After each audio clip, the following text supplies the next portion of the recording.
everyone, welcome back to our channel Chess Club Pobednik. My name is Diana and today I have special moves for you, and besides the importance, this is a very interesting lesson. I hope you will enjoy it. So stay with us and let's get started. Moves for you today are castling, pawn promotion and secret rule of chess en passant.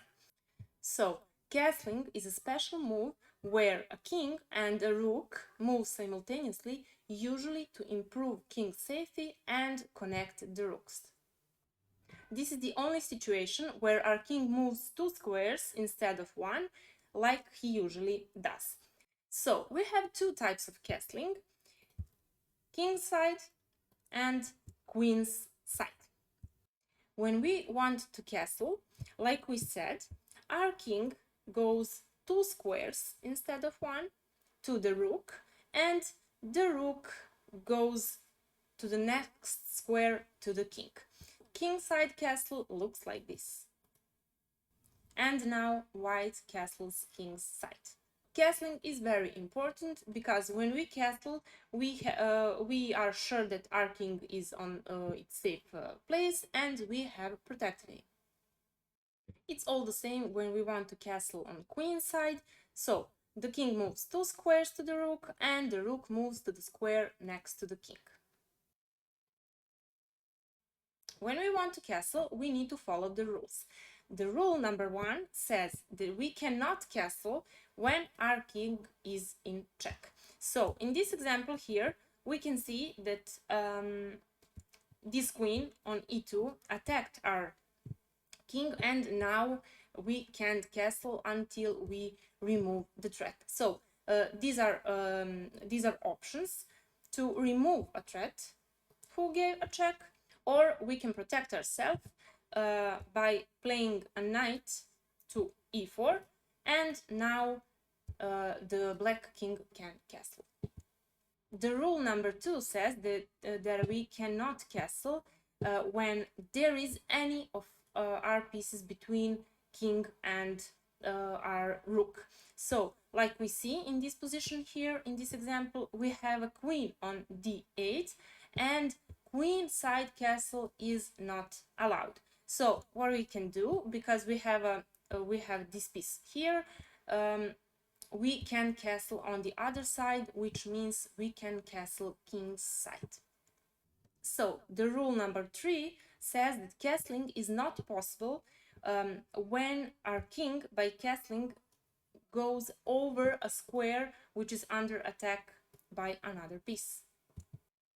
Castling is also not possible when we played with a rook. On this side, on king's side, we already played with a rook and we have changed his position. So on this side, on king's side, the castling is not allowed, but on the other side, where we didn't change the position of our rook and we haven't played with it, we can do a castle, and I mean queen side castle. And there is one more situation where our castling is not possible at all. This happens when we play with our king. So if we haven't moved our king, we played with our king, castle is not possible. Not on the king side and also not on the queen side. We just saw why the castling is so important to us and for our king, of course, and why do you have to do that as soon as possible. When you play, make sure that you, as soon as possible, make your safe zone for your king so you can continue with the game and potentially win. And now we came to the pawn promotion.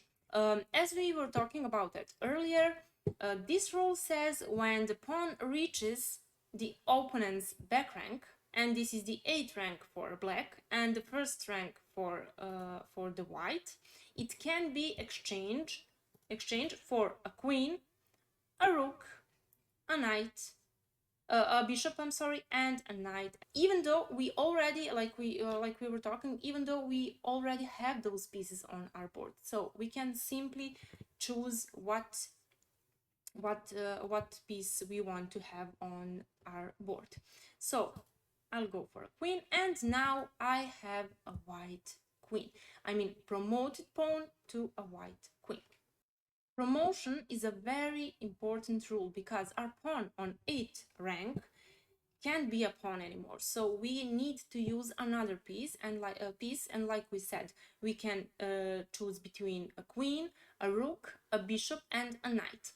Also, it can't be promoted to a king because on our board we can have only one king. So, like I said, this is a very simple rule, but also very important.